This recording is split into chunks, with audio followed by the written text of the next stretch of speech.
Alam nyo ba, no October 29, 2022, bandang alas 10:20 ng gabi, nagkaroon ng crowd surge sa sobrang dami ng mga tao dahil sa Halloween party na ginanap sa Itaewon, Seoul, South Korea. Ayon sa report, 159 kataong namatay at 196 naman ang nasugatan.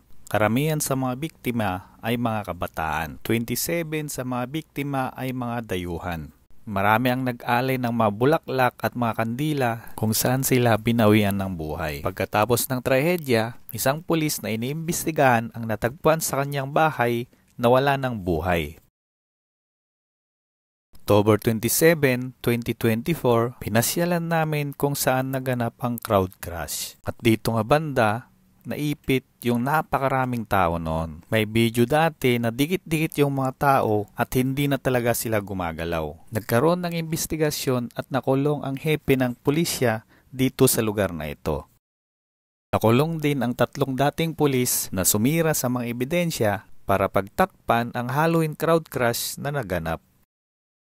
Hanggang ngayon, hindi pa rin nakakalimutan ng mga kamag-anak at kaibigan na mag-alay ng bulaklak at dasal sa lugar na ito. Sa ngayon, napakarami ng mga pulis at tanod ang nagbabantay sa mga tao na naglalakad dito. Unti-unti na ring bumabalik yung dating sigla tuwing Halloween party sa lugar na ito. At dahil nandito na rin na kami, sinamantala namin ng pagkakataon na mag-party-party. Naglaro nga kami ng beer pong. I-shoot mo at iinumin nila. Medyo nakakapagod ang laro na ito dahil palaging nahuhulog yung ping-pong ball na ginagamit dito. Bago umpisa ng laro, uminom muna kami ng efficacent oil. May isang baso nga pala dito ng tubig na hugasan ng bola tuwing ito ay nahuhulog.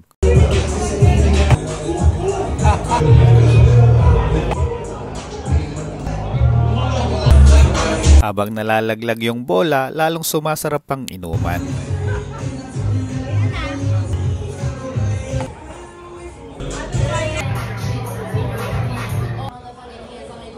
Karamihan ng inuman dito ay may mga smoking area. Meron din silang charging station at napaka-safe ng cellphone dito. I-charge mo lang at saka iwanan mo dyan hanggang sa ma-full charge. At meron ding bilyaran na libre ang maglaro. At tinalo ko nga dito ang isang Amerikano.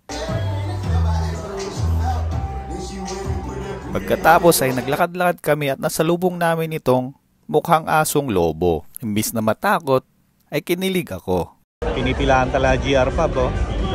Pumasok nga kami sa GR Pub dahil akala ko may watwat. At nakita nga namin dito si Mami Lea kasama ang kanyang 2 amiga. Hindi na rin napigilin na Ate Windy na maging bulate. Samantalang ako, nandito lang, pa-chill-chill habang nakaupo. Ang biglang pinilit akong sumayaw. Bigyan ko na lang para hindi siya mapahiya. Yun lang. Salamat sa panunood. Love you all.